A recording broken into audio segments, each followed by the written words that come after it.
Hello friends, कैसे हैं आप सब। आई होप कि आपने हिस्ट्री का चैप्टर 1 अच्छी तरह से पढ़ा होगा और वीडियो भी देखा होगा।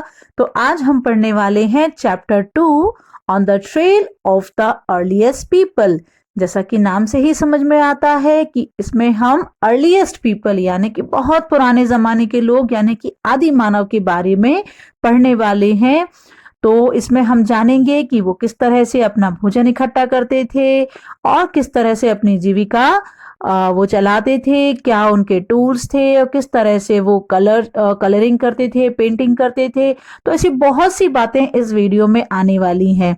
तो अगर आपने इस चैनल को सब्सक्राइब नहीं किया है तो अभी तुरंत जाएं और सब्सक्राइब बटन पर क्लिक करें और बेल आइकन को भी दबा दें। तो चलिए शुरू करते हैं हम आज का video chapter 2 on the trail of the earliest people. तो एक छोटी सी कहानी पढ़ते हैं। तुषार's train journey. Tushar was going from Delhi to Chennai for his cousin's wedding. They were traveling by train and he had managed to squeeze into the window seat, his nose glued to the glass pane. As he watched trees and houses fly past, his uncle tapped his shoulder and said, "Do you know, trains were first used about 150 years ago, and that people began using buses a few decades later." Tushar wondered, when people couldn't travel quickly from one place to another, did they spend their entire lives wherever they were born? Not quite. Tushar अपने cousin की शादी में दिल्ली से चेन्नई जा रहा था। वे लोग train से सफर कर रहे थे और उसे खिड़की के पास वाली सीट पर बैठने का मौका मिला और उसने खिड़की के कांच पर अपनी नाक को चिपका लिया और वहां से फिर वह पेड़ों को और घरों को पीछे छूटता हुआ देख रहा था। तब उसके अंकल ने उसके कंधे पर हाथ रखा और कहा, क्या तुम्हें पता है कि सबसे पहले ट्रेन लगभग 150 साल यानी 150 साल पहले उपयोग हुई थी और इसके कुछ दशकों बाद बसों का उपयोग किया था लोगों ने। तो तुषार को बड़ा आश्चर्य हुआ कि जब लोग इतने फास्ट ट्रेवल नहीं कर पाते थे एक जगह से दूसरी जगह पर, तब क्या वे अपनी पूरी जिंदगी उसी जगह पर रहते थे जहां पर उनका जन्म हुआ है? नहीं, ऐसा नहीं है। The earliest people, why were they on the move? We know about people who lived in the subcontinent as early as 2 million years ago. Today, we describe them as hunter gatherers. The name comes from the way in which they got their food. Generally, they hunted wild animals, caught fish and birds, gathered fruits, roots, nuts, seeds, leaves, stalks, and eggs. The immense variety of plants in a tropical land like ours mean that gathering plant produce was an extremely important means of obtaining food. आदि मानव आखिर वे चलते क्यों थे या एक जगह से दूसरी जगह पर क्यों जाते थे? जैसा कि हम जानते हैं कि इंडियन सबकॉन्टिनेंट में लगभग 20 लाख साल 2 मिलियंस मीन्स 20 लाख साल पहले यहाँ पर लोग रहते थे। आज हम उन्हें हंटर गैदरर नाम से पुकारते हैं और उनको डिस्क्राइब करते हैं। और ये हंटर गैदरर शब्द कहाँ से आया? यह शब्द आया उनके भोजन प्राप्त करने के तरीके से। जिस तरह से वो अपना भोजन प्राप्त करते थे उससे ये हंटर गैदर्स आया, क्योंकि सामान्यतः वे जंगली जानवरों का शिकार करते थे, चिड़िया और मछलियां पकड़ते थे। इसके अलावा फल, जड़, नट्स, बीज, पत्ते, पत्तियां और डंठल और अंडे ये इकट्ठे करते थे। जैसा कि हमें पता है कि इंडियन सबकॉन्टिनेंट जो है वो एक ट्रॉपिकल लैंड है यानी उष्ण कटिबंधीय है। तो यहाँ पर पौधों की और बहुत ज़्यादा प्रजातियां पाई जाती हैं। तो इन पौधों से उनके उत्पाद प्राप्त करना, एक भोजन प्राप्त करने का बहुत ही महत्वपूर्ण साधन माना जाता था।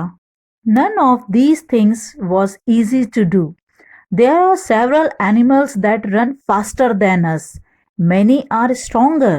To hunt animals or catch fish and birds, people need to be alert, quick, and have lots of presence of mind. To collect plant produce, you need to find out which plants or parts of plants are edible. That is, can be eaten, as many can be poisonous. You also need to find out about the seasons when the fruits ripen. अब इनमें से कोई भी कार्य आसान नहीं है, क्योंकि ऐसे बहुत से जानवर होते हैं जो हमसे कहीं ज्यादा तेज भागते हैं और उनमें से बहुत तो शक्तिशाली भी होते हैं। अगर हमें इन जानवरों का शिकार करना है या मछलियां और चिड़िया पकड़ना है, तो लोगों को बहुत ही सावधान, क्विक यानी शीघ्र, और बहुत सारा प्रेजेंस ऑफ माइंड यानी बुद्धि तत्परता होना जरूरी होता है। इसी तरह है, यदि हमें प्लांट्स और उनके प्रोडक्ट अगर हमें कलेक्ट करना है, तो हमें ये पता होना चाहिए कि कौन सा पौधा या कौन सा पौधे का पार्ट एडिबल यानी कि खाने योग्य है या खाए जा सकते हैं, क्योंकि इनमें से कई जहरीले होते हैं। इसके अलावा हमें ये भी पता लगाना होता है कि किस मौसम में कौन सा फल पकता है। List the skills and knowledge that the children of these communities had. Do you have these skills and knowledge? अब इतने सब काम करने के लिए, यानी कि जानवरों का शिकार करने में और पौधों से उनके उत्पाद प्राप्त करने के लिए बहुत सी स्किल्स चाहिए होती है, बहुत सा ज्ञान चाहिए होता है। तो क्या आप बता सकते हैं कि उनके बच्चों में भी ये स्किल और नॉलेज होता था? और अगर उनमें होता था तो क्या आप में ये स्किल्स या नॉलेज है? इन बातों को आप अपने दोस्तों के साथ, अपने टीचर्स के साथ या अपने पेरेंट्स के साथ डिस्कस कर सकते हैं। There are at least 4 reasons why hunter-gatherers moved from place to place. First, if they had stayed at one place for a long time, they would have eaten up all the available plant and animal resources. Therefore, they would have had to go elsewhere in search of food. तो चलिए आगे बढ़ते हैं और पता लगाते हैं उन कारणों का जिसके कारण हंटर गैदर्स एक जगह से दूसरी जगह पर जाते हैं। तो सबसे पहला कारण है कि अगर वे एक ही जगह पर लंबे समय तक रुकें, तो वह उस जगह में उपलब्ध सारे के सारे पौधे और एनिमल रिसोर्सेज का उपयोग कर चुके होंगे, यानी कि उन्हें खा चुके होंगे। इसीलिए अब अगले भोजन की तलाश में उन्हें कहीं और जाना होता था। Second, animals move from place to place, either in search of a small prey or in the case of deer and wild cattle in search of grass and leaves. That is why those who hunted them had to follow their movements. दूसरा कारण यह है कि जानवर एक जगह से दूसरी जगह पर जाते हैं, या तो छोटे शिकार की तलाश में, या फिर अगर हम बात करें जंगली हिरन की या फिर गाय भैंसों की, तो वे घास और पत्तियों की तलाश में एक जगह से दूसरी जगह पर जाते थे, और जो लोग उनका शिकार करते थे उन्हें भी इन जानवरों का पीछा करना होता था, इसलिए वे एक जगह से दूसरी जगह पर पहुंच जाते थे। Third, plants and trees bear fruits in different seasons, so people may have moved from season to season in search of different kinds of plants. तीसरा कारण यह है कि पौधे और पेड़ अलग अलग मौसम में अलग अलग फल देते हैं, इसीलिए लोगों को अलग अलग तरह के पौधों की तलाश में मौसम दर मौसम अपना स्थान बदलना पड़ता था। जैसे गर्मियों में अगर कोई वृक्ष फल देता था तो वो सर्दियों में नहीं देता था, तो अब सर्दियां जब आती थीं तो उन्हें अपना स्थान बदलना पड़ता था और ऐसी जगहों पर जाना होता था जहां पर कि सर्दियों में भी उन्हें फल मिल सके। इस तरह से वे एक जगह से दूसरी जगह सीजन टू सीजन भटकते रहते थे। Fourth, people, plants and animals need water to survive. Water is found in lakes, streams, and rivers. While many rivers and lakes are perennial with water throughout the year, others are seasonal. People living on their banks would have had to go in search of water during the dry seasons, winter and summer. Besides, people may have traveled to meet their friends and relatives. Remember, they traveled on foot. चौथा कारण है कि चाहे इंसान हो, चाहे पौधे हो, चाहे एनिमल हो, सभी को पानी बहुत ज़रूरी है ज़िंदा रहने के लिए। और पानी मिलता था झीलों से, नदियों से और धाराओं से। इनमें से बहुत सी नदियाँ और झीलें पेरेनियल यानी कि ऐसी जिसमें कि वर्ष भर पानी भरा रहता है, जबकि कुछ सीजनल थी यानी कि केवल एक सीजन के समय ही बहती थी। तो जो लोग इन सीजनल नदियों के किनारे रहते थे तो उन्हें पानी की तलाश में दूसरी जगह जाना पड़ता था, क्योंकि सूखे मौसम जैसे कि सर्दियों के मौसम में और गर्मियों के मौसम में इन नदियों में पानी नहीं होता था। इसलिए वे पानी की तलाश में एक जगह से दूसरी जगह पर जाते थे। इसके अलावा लोग सफर करते थे, यात्रा करते थे। क्यों? क्योंकि वे अपने दोस्तों से और रिश्तेदारों से भी मिलने जाते थे। हाँ, इन सब में हमें याद रखना है कि वे ये सारी यात्राएं पैदल ही करते थे। How do you come to school? आप स्कूल कैसे आते हैं? And how long would it take you to walk from your home to school? और आपको अपने घर से स्कूल आने में कितना समय लगता है? And how long would it take you if you took a बस और रोड अ बाइसिकल? और यदि आप कोई बस या साइकिल से आती हैं तो आपको कितना समय लगता है? डेफिनेटली बस या साइकिल से आने में कम समय लगता है, क्योंकि ये बहुत तेज चलती हैं। How do we know about these people? Archaeologists have found some of the things hunter-gatherers made and used. It is likely that people made and used tools of stone, wood, and bone, of which stone tools have survived best. अब प्रश्न यह है कि हम early people के बारे में किस तरह से जानते हैं या कैसे जानते हैं। तो उसका उत्तर यह है कि पुरातत्ववेत्ताओं को कुछ चीजें ऐसी मिली हैं जो हंटर गैदरर्स ने बनाई थी और इनके द्वारा उपयोग की जाती थी।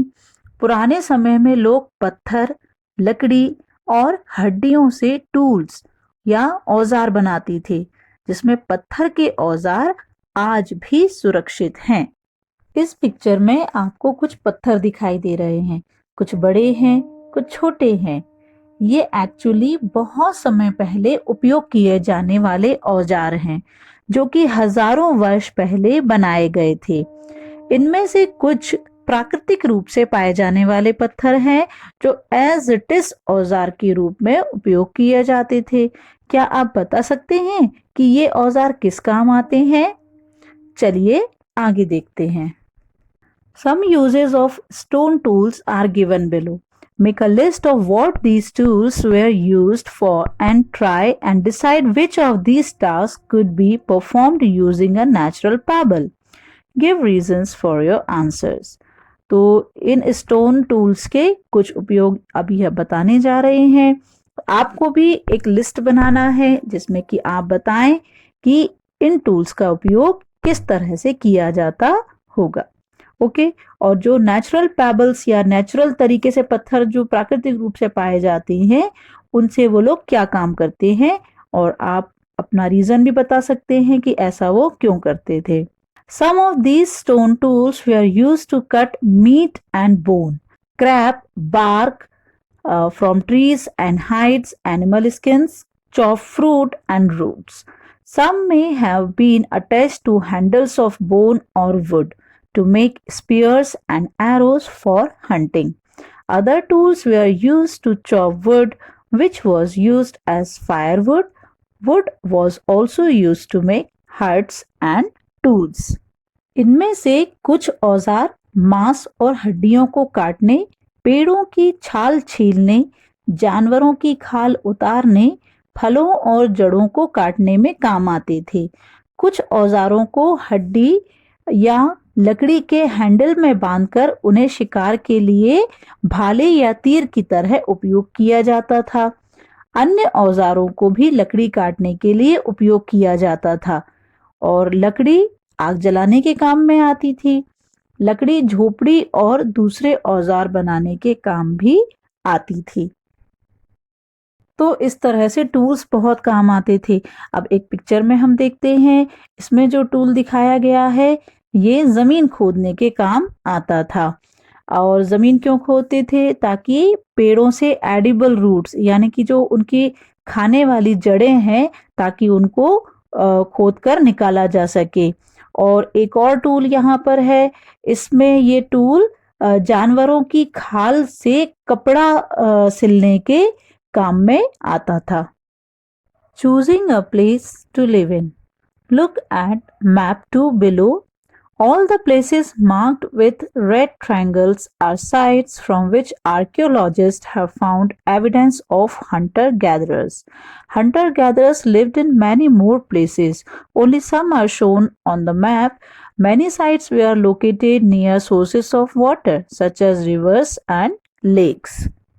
अब हम देखते हैं कि अर्ली पीपल रहने के लिए जगह का चुनाव किस प्रकार करते थे। इसके लिए एक मैप देखते हैं। इसमें जो रेड ट्रायंगल्स मार्क दिख रहे हैं, ये वे स्थान है जहां से पुरातत्ववेत्ताओं को हंटर गैदरर्स के होने के प्रमाण या एविडेंस मिले हैं। ऐसे बहुत से साइट्स हैं, पर मैप में कुछ ही दिखाए गए हैं। इनमें से बहुत सी साइट्स पानी के स्रोत जैसे नदी, झीलों आदि के पास है। जैसे कि आप देख रहे हो कि यहाँ हंसगी, भीमबेटका और कर्नूल केव्स हैं। As stone tools were important, people tried to find places where good quality stone was easily available. Places where stone was found and where people made tools are known as factory sites. How do we know where these factories were? Usually we find blocks of stone tools that were made and perhaps discarded because they were not perfect, and chips of waste stone left behind at these sites. Sometimes people lived here for longer spells of time. These sites are called habitation cum factory sites. जैसा कि हम समझ चुके हैं कि tools बहुत important थे, इसलिए लोगों ने ऐसे स्थानों को ढूंढने की कोशिश की जहां अच्छी क्वालिटी के पत्थर आसानी से मिल सकें, जिससे अच्छे टूल्स बनाए जा सकें। ऐसे स्थान जहां पत्थर मिलते थे और लोग टूल्स बनाते थे, फैक्ट्री साइट्स कहलाते थे। अब ऐसी तो बहुत सारी जगह होती थी जहां चट्टाने और पत्थर होते थे, तो ये कैसे पता चलेगा कि ये स्थान फैक्ट्री साइट्स हैं? तो इसका उत्तर है कि टूल्स बनाते समय जो टूल्स परफेक्ट नहीं होते थे या काम के नहीं होते थे, उन्हें वहीं छोड़ दिया जाता था। या फिर टूल्स बनाने के बाद जो चिप्स या एक्स्ट्रा पत्थर बचते थे, उन्हें वहीं छोड़ दिया जाता था। कभी कभी लोग इन स्थान पर लंबे समय तक भी रहते थे, इसलिए इन्हें हैबिटेशन कम फैक्ट्री साइट्स भी कहते हैं। हैबिटेशन मीन्स आवास या रहने का स्थान। तो बाद में पुरातत्ववेत्ताओं को जहां पर ये टूल्स या उनके स्क्रैप्स मिले हैं, तो इससे उन्होंने जाना कि यहाँ पर हंटर गैदरर्स रहते थे। चलिए एक स्थान को देखते हैं, यह है भीमबेटका। यहाँ पर रॉक शेल्टर्स और गुफाएं हैं। तो लोगों ने इन स्थान को चुना क्योंकि ये उन्हें बारिश, धूप और हवा से बचाते थे। इसके अलावा प्राकृतिक गुफाएं और रॉक शेल्टर विंध्या की पहाड़ियों और डेक्कन प्लेटियों में भी पाए जाते हैं। ये भी नर्मदा नदी की घाटी के पास हैं। Sites Sites are places where the remains of things, tools, pots, buildings, etc. were found. These were made, used, and left behind by people. These may be found on the surface of the earth, buried under the earth, or sometimes even under water. You will learn more about different sites in later chapters. Sites. अब ये sites क्या हैं? Sites का मतलब है स्थल। ये वे स्थान हैं जहां चीजों के अवशेष, रिमेन्स यानी कि बची खुची चीजें, जैसे कि टूल्स, पॉट्स या बर्तन या बिल्डिंग्स आदि पाए जाते हैं। ये वे चीजें हैं जिन्हें लोगों ने बनाया, उपयोग किया और छोड़ दिया। ये चीजें जमीन के ऊपर, जमीन के अंदर या कभी कभी पानी के अंदर भी पाई जाती हैं। अगले कुछ चैप्टर्स में हम इन साइट्स के बारे में डिटेल में जानेंगे। तो साइट्स वे स्थान हैं जहां से आर्कियोलॉजिस्ट जमीन खोदकर या पानी में से या जमीन में से ही चीजों को ढूंढते हैं, निकालते हैं और उनका अध्ययन करते हैं। तो दोस्तों आज के वीडियो में इतना ही। अगले वीडियो में हम जानेंगे कि आदि मानव किस तरह से अपने टूल्स बनाते थे और उन जो पुराने जो समय होते थे उनके नाम, जगहों के नाम, डेट्स किस तरह से दी जाती थी और बहुत सी उनकी पेंटिंग्स वगैरह, ये सब बहुत सी बातें हम इस चैप्टर के पार्ट 2 में जानेंगे। तब तक के लिए गुड बाय।